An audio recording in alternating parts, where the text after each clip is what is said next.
Hello good morning friends, कैसे हो? Hopes आप सब बढ़िया होगे। Welcome to my YouTube channel UGC NET commerce made easy. यहाँ पे आपको पेपर 1 जनरल पेपर और पेपर 2 कॉमर्स का सिलेबस कवर अप करवाया जा रहा है। फ्री बैच ऑलरेडी स्टार्ट हो चुका है दिसंबर 2023 के लिए। दोनों पेपर्स का यूनिट 1 से लेकर 10 तक कंप्लीट सिलेबस करवाया जाएगा। डेली बेसिस पे स्ट्रक्चर्ड वे में यूट्यूब पे क्लासेस कंडक्ट होती है। अल्टरनेट डेज क्लासेस चलती है। एक दिन पेपर 1 की चलती है, एक दिन पेपर 2 की चलती है। फ्री ऑफ कॉस्ट है। नोट्स आपको पीडीएफ की फॉर्म में टेलीग्राम पे मिल जाएंगे, वो भी फ्री ऑफ कॉस्ट, इंग्लिश और हिंदी दोनों लैंग्वेजेस में। सो टेलीग्राम पे भी हमारे 110 प्लस मेंबर्स, फैमिली मेंबर्स जुड़ चुके हैं। आपको वहाँ पे नोट्स मिल जाएंगे। इवन जो मॉक टेस्ट होते हैं वो भी आपको वहाँ पे मिल जाएंगे। और जो यूट्यूब चैनल है वहाँ पे आपको क्लासेस मिल जाएंगी। सो दोनों चैनल्स को लाइक सब्सक्राइब शेयर कर लो, दोनों ही फ्री ऑफ कॉस्ट है। सब्सक्राइब कर लो चैनल्स को। सो आज का सेशन स्टार्ट करते हैं। जैसे कि आपको पता है हमने यूनिट 3 हम बिजनेस इकोनॉमिक्स कर रहे हैं, पेपर 2 कॉमर्स की। उसमें से उसका आगे सिलेबस की जर्नी को कंटिन्यू करते हैं। हमने ऑलरेडी यूनिट 1 और यूनिट 2 कंप्लीट कर लिया। यूनिट 3 बिजनेस इकोनॉमिक्स की भी काफ़ी हद तक कंप्लीट हो चुकी है। सो स्टार्ट करते हैं बिना टाइम वेस्ट हुए।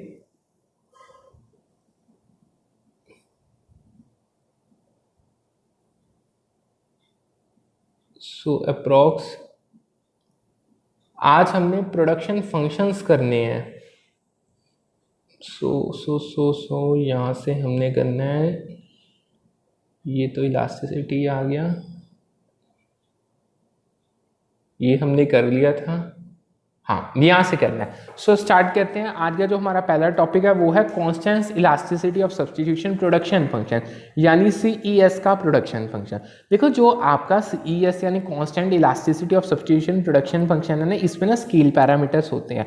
एक पहले तो डायरेक्टली इसको करने से पहले ना एक क्वेश्चन ही बता देता हूँ। अगर तो आपको कोई पूछ ले कि जो constant elasticity of substitution production function के अगर तो स्केल पैरामीटर्स ग्रेटर देन 1 है, तब जो उसके रिटर्न्स होगी ना वो इंक्रीजिंग रिटर्न्स टू स्केल होगी।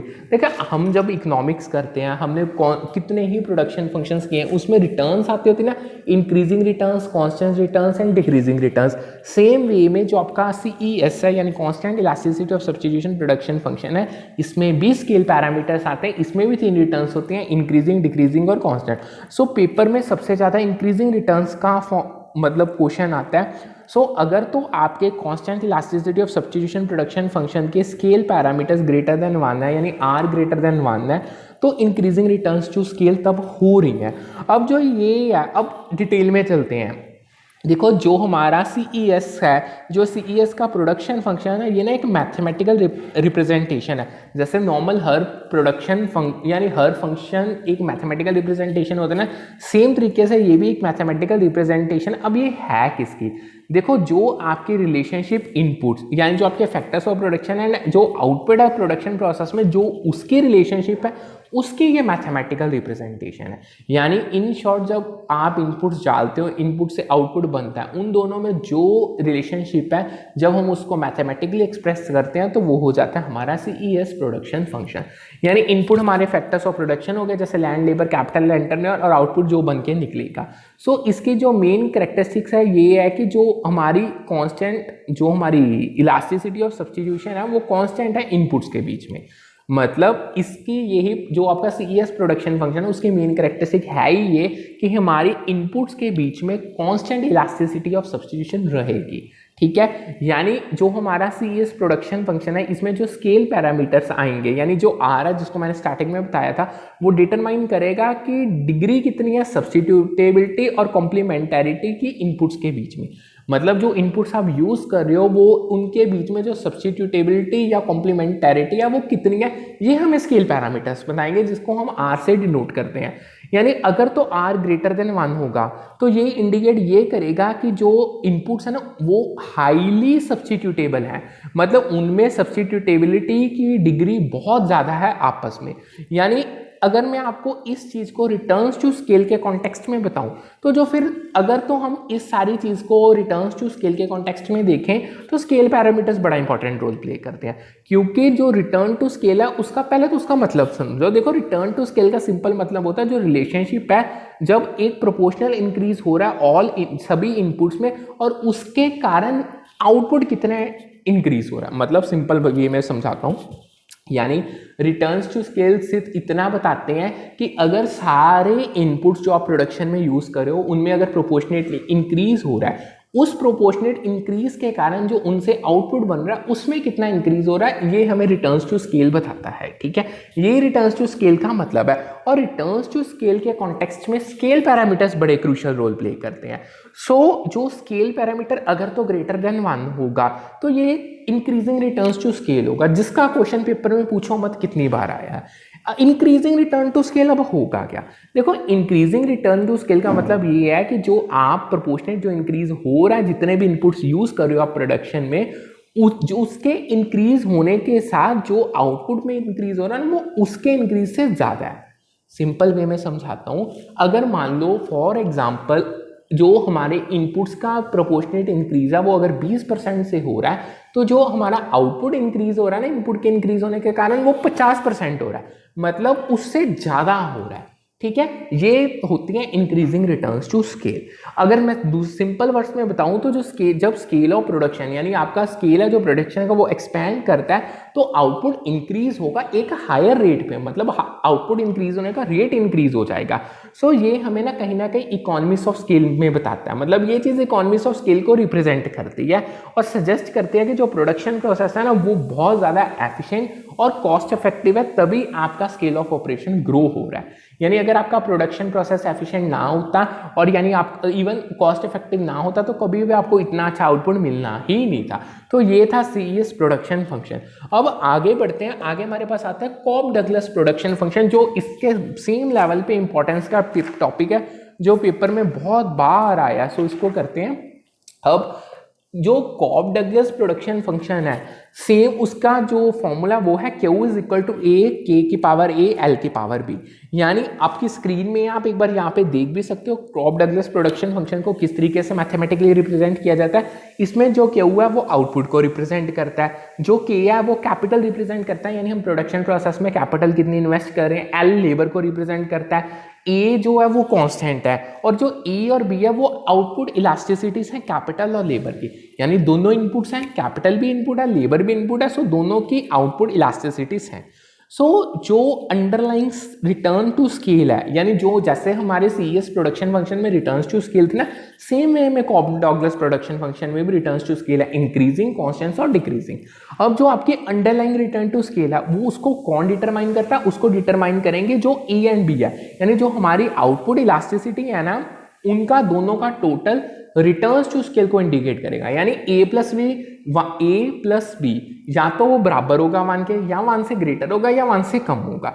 सो ये बेसिकली ए और बी क्या था? हमारी कैपिटल और लेबर की आउटपुट इलास्टिसिटीज। अब अगर ए प्लस बी दोनों का टोटल ग्रेटर देन 1 आता है तो जो हमारी रिटर्न्स टू स्केल होगी वो इंक्रीजिंग होगी, जिसका क्या मतलब है, अगर हम कैपिटल और लेबर दोनों को प्रोपोर्शनेटली इंक्रीज करते हैं, उन दोनों के इंक्रीज होने से जो आउटपुट इंक्रीज होगा ना वो उन दोनों के टोटल से ज्यादा होगा।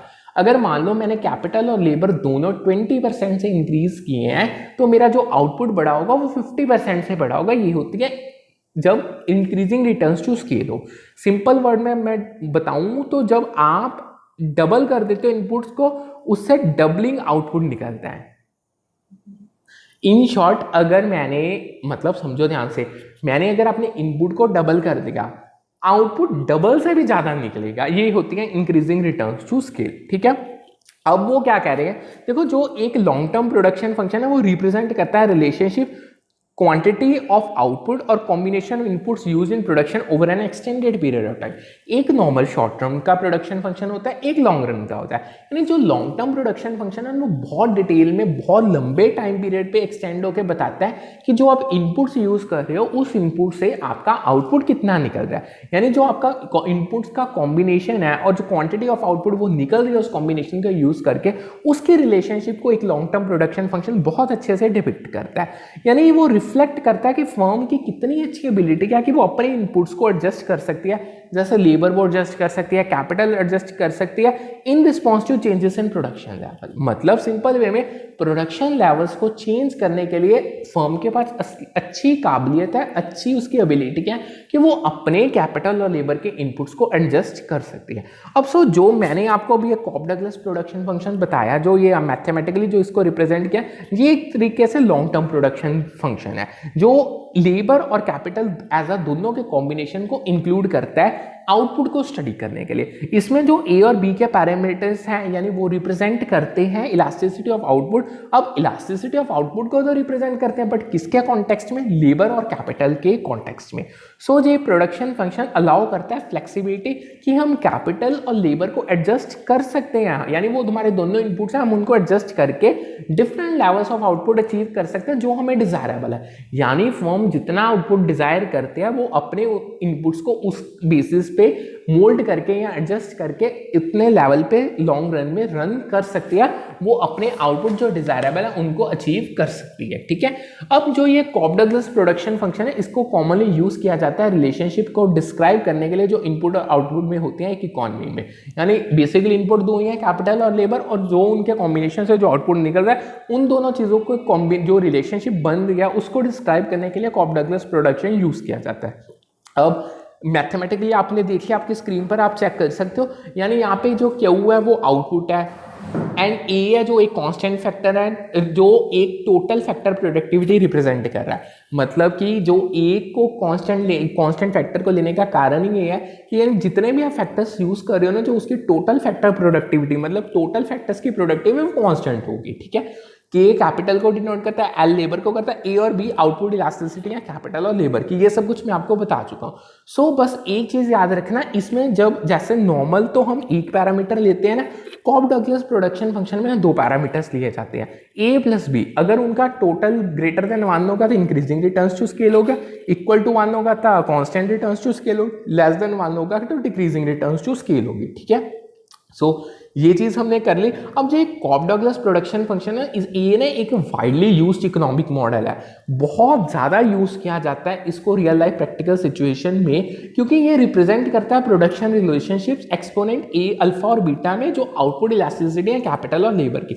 यानी ये फंक्शन इतना डिटेल में आउटपुट इलास्टिसिटीज को यूज करके रिलेशनशिप्स को एक्सप्रेस करते हैं कि इससे इनसाइट्स बहुत मिल जाते हैं। यानी आप अच्छे से प्रेडिक्ट कर पाओगे कि आपको किस तरीके से अपने इनपुट को एडजस्ट करके या मोल्ड करके कितने लेवल पे प्रोडक्शन करनी है जो आपके मार्केट कंडीशंस को पूरा कर देगी। ठीक है, सो समझ आ गया। अगर कोई डाउट है तो आप पूछ सकते हो। इसमें जो आपका इसको एक और तरीके से क्यू की जगह पे वाई भी लिखा जा सकता है, यानी वाई भी टोटल आउटपुट और प्रोडक्शन को ही रिप्रेजेंट करता है, चाहे आप दोनों में से कौन सा मर्जी चूज कर लो। सो जब आप अगर इसमें एक और मैं आपको बताऊं, जो ये इंक्रीजिंग रिटर्न्स यानी जो जब इसको आप कॉन्टेक्ट रिटर्न्स टू स्केल के कॉन्टेक्स्ट में स्टडी करोगे तो तब आपको कैपिटल और लेबर पे कुछ इंपॉर्टेंस देनी ही पड़ेगी, क्योंकि ये दो इकलौते पैरामीटर्स है जिनको हम चेंज करके अपना बता सकते हैं कि हमें मतलब इनको चेंज करके जितना हमें अपना प्रोडक्शन आउटपुट चाहिए उसको हम अच्छे से अचीव कर सकते हैं। ठीक है, अब वो क्या कह रहे हैं, एक ना आया था अगर हमने इस केस को अच्छे से स्टडी करना कि अल्फा प्लस बीटा अगर ग्रेटर देन 1 है तो वो इंक्रीजिंग रिटर्न्स टू स्केल एक सिनेरियो लेते हैं। देखो दोनों जब हम अल्फा और बीटा यानी ए और बी कह लो या अल्फा बीटा कह लो, यानी जब इनका सम ग्रेटर देन 1 हो जाता है, ये तो हमें बड़ा अच्छे से सिंपल पता है कि हम इंक्रीजिंग रिटर्न्स टू स्केल पे चले जाते हैं। यानी इसमें क्या बेसिकली वो डिपिक्ट करना चाहते हैं कि यानी जो आउटपुट होगा ना वो डबल से भी ज्यादा होगा जब हम इनपुट को इंक्रीज करेंगे। मतलब कैपिटल और लेबर के जब कॉम्बिनेशन से हम इनपुट्स को इंक्रीज करेंगे ना, जो उसमें इंक्रीज आएगा उससे भी डबल से ज्यादा इंक्रीज आएगा आउटपुट में। सो ये हमारी मेन चीज है। यानी अगर हम इनपुट्स को प्रोपोर्शनली इंक्रीज कर रहे हैं तो जो हमारा आउटपुट में इंक्रीज आ रहा है ना वो लार्जर इंक्रीज आएगा अगर हम जो हमने इंक्रीज इनपुट्स में किया।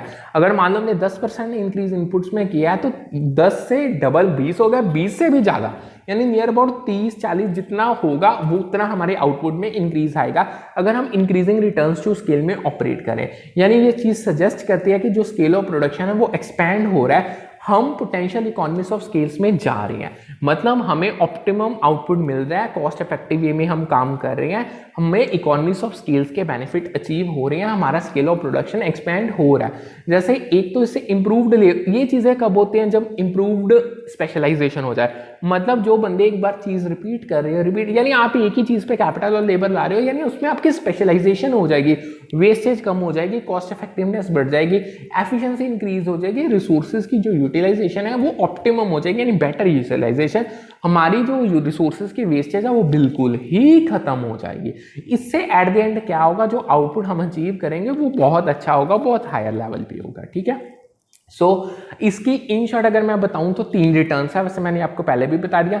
अगर a+b मानना है तो वो हमें constant return to scale indicate करता है, यानी जो प्रोपोर्शनल इंक्रीज हमारे इनपुट्स में हो रहा है सेम एज इट इज उतने ही लेवल का प्रोपोर्शनल इंक्रीज हमारे आउटपुट में हो रहा है। से नेक्स्ट आती है, अगर a+b हमारी लेस देन 1 है तो जो ये होती है हमारी डिक्रीजिंग रिटर्न्स चूसके, इसमें जो प्रोपोर्शनल इनपुट्स में हम इंक्रीज कर रहे हैं उसके कारण जो आउटपुट में प्रोपोर्शनली कम इंक्रीज हो रहा है, ठीक है। इन शॉर्ट अगर हमने 20% से अपना इनपुट बढ़ाया तो जो आउटपुट है जस्ट वो 10% से ही बढ़ा, ये होगी डिक्रीजिंग रिटर्न्स चूज के।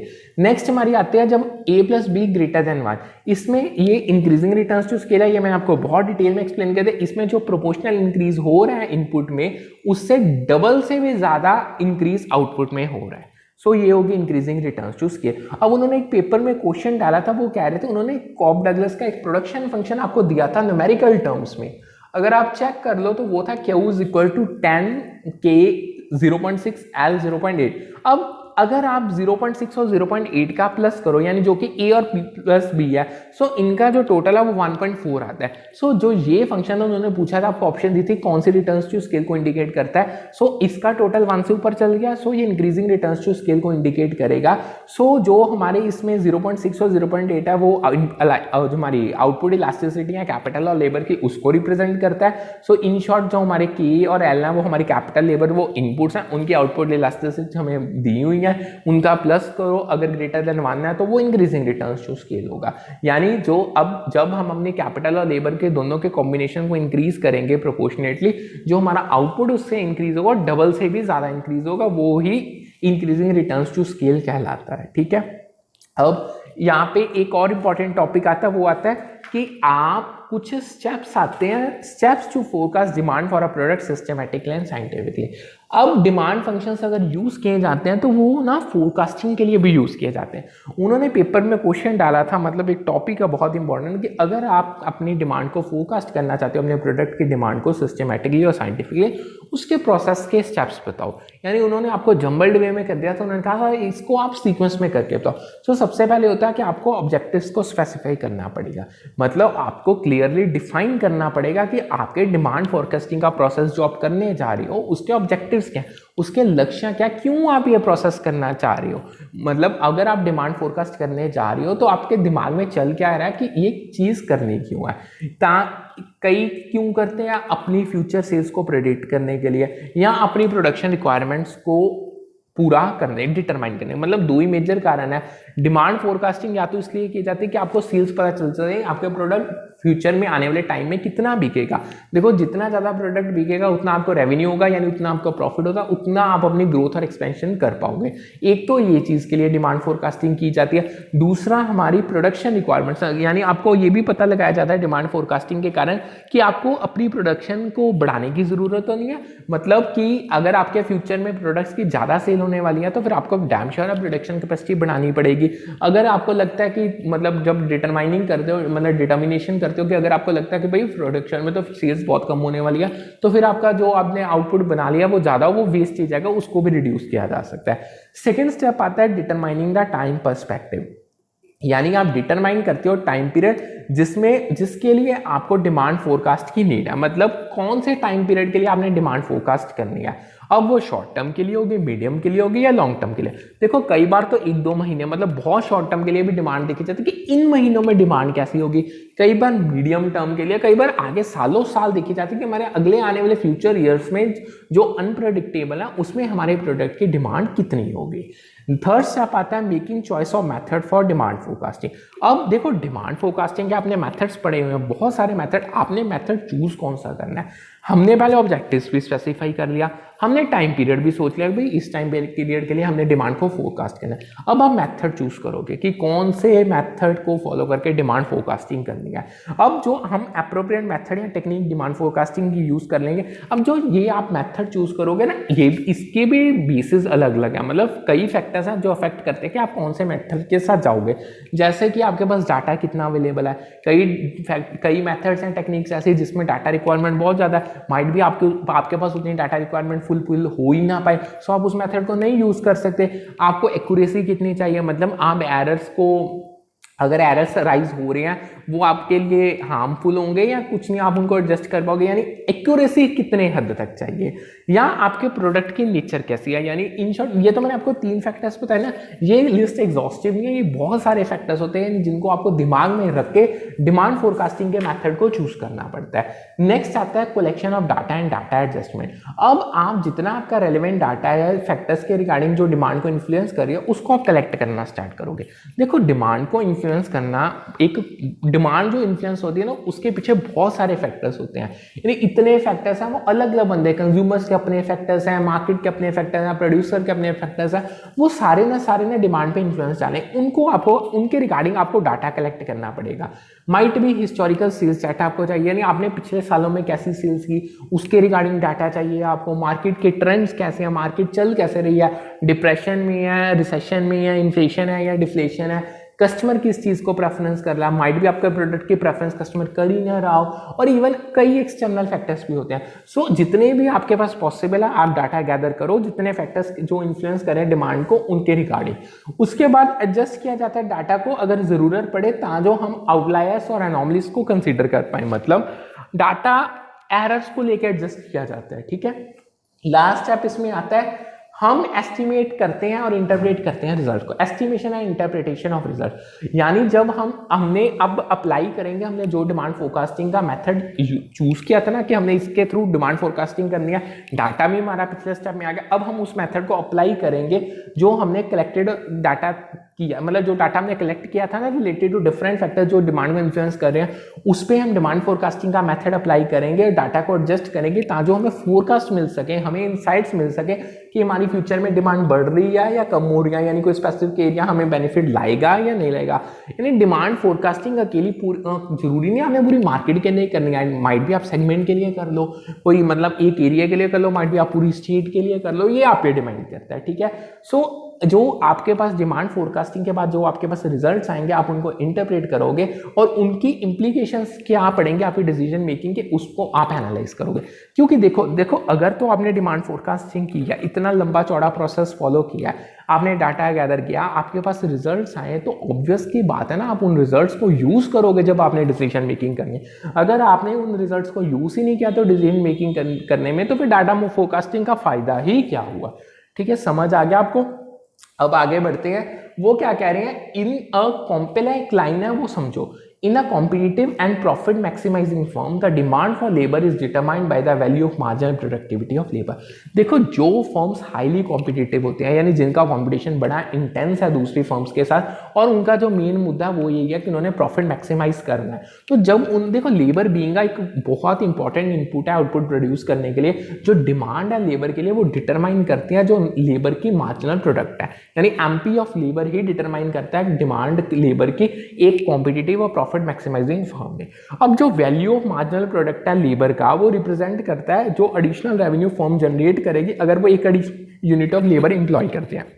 मान लो सपोज करो अगर 10 बंदे काम कर रहे हैं, 10 बंदे लेबर के हैं, ठीक है, वो काम करके 100 रुपया कमा के दे रहे हैं। अब जब आप 11वां बंदा लगा रहे हो, उस एक बंदे के इंक्रीज होने के साथ आपका रेवेन्यू कितने से बढ़ रहा है, उसे हम मार्जिनल प्रोडक्ट ऑफ लेबर कह देते हैं, ठीक है। यानी जो फर्म का एम है वो क्या है, वो जस्ट सिंपल इतना है कि उन्होंने अपने प्रॉफिट्स को मैक्सिमाइज करना है, लेबर को उस पॉइंट तक हायर करना है जहां तक उनका मार्जिनल प्रोडक्ट जो लेबर का है वो उनके वेज रेट के बराबर है।